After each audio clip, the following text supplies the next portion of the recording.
Hi, welcome to Automotive Show KG, Kenyan enthusiast. Today's the latest episode of the show. Before start the show, I want to hit the like button and subscribe to my show.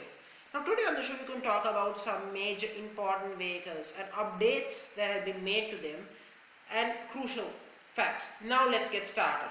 Honda, as we all know, has promised they will electrify every vehicle they sell in Europe, and as a result, as you know, that means every vehicle. Now in North America, that's a different case compared to Europe, but let's get started on the HRV. Now for many weeks we have heard about a 1.5 liter 4-cylinder hybrid engine for the HRV. We weren't sure about the horsepower, but now we know it's 129 horsepower. It isn't a lot, but when you're considering that the performance it delivers, it's fairly impressive. Now fuel economy should be 40-50 miles per gallon, should be higher. And we know Honda when it comes to hybrids. We know how great they are, especially with the Honda Fit or / Jazz hybrid. Very impressive it's been, as we all know. Now, another thing I do want to say about is the price. Now, trims you will have EX, Touring, and the usual Honda trims. 5 SUV, 4-wheel drive, and CVT. Now, I know the CVT might take you off, but don't be annoyed with that. If it's a hybrid, it needs a CVT. Just so you know. Now on that note, let's talk about another one. Now before the prices, I would say $28,000 to nearly $40,000. That is my expectation. We will see.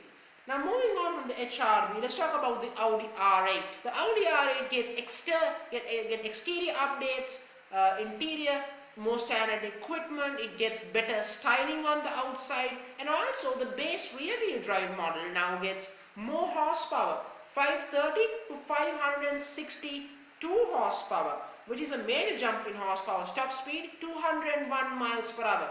Pretty impressive.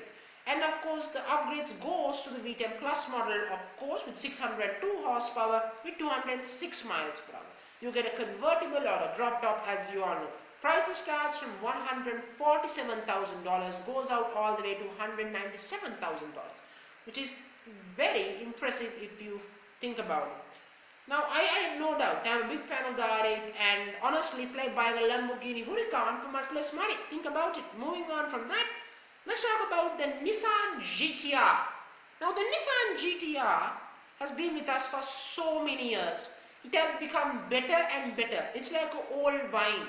It gets better becomes as it becomes aged. And that's the thing with the Gtr. And I saw a recent video about a Nissan Gtr engineer talking about how each year they made updates. The gearbox is faster in shifting, the engine keeps making more power, the handling gets better, and the GTR proves you don't need to make many generations of a product to make a successful product. You can make one product excellent. And of course, the interior wise, the GTR is there with the times. Look, it's not there with the times in terms of some, but why would you and dare concern about that? The only thing you're concerned is performance. Now performance-wise, you're getting the twin-turbo V6 with 565 horsepower, 196 miles per hour, or the Nismo with 600 horsepower.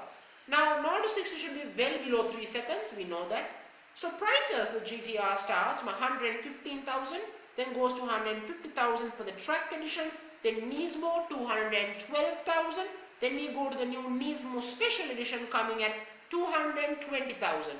Very high for a GTR, but the GTR has come to a level that it's simply faster than a normal 911 turbo. Slower than a turbo, but faster than a 911 turbo.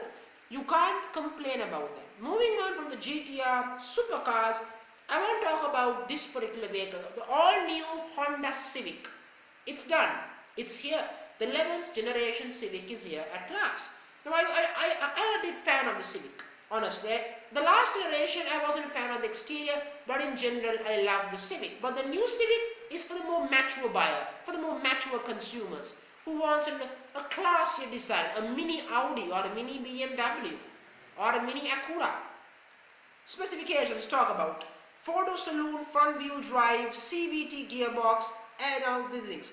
Engines, you get a 2-liter engine with 158 horsepower, a 1.5 turbo, 180 horsepower, that's 6 horsepower up from the last engine. That's impressive. Now trim levels, very important, LX, Sport, EX and Touring. I would dare to challenge that the sport touring trim will be extremely popular. I dare to challenge, I dare on that challenge. Prices wise, prices will start from $24,000. I think we'll go all the way to $32,000. That is my prediction. That's my belief. So on that note, I'm going to end the video. Before another video, I want to hit the like button and subscribe to my show. Thank you very much.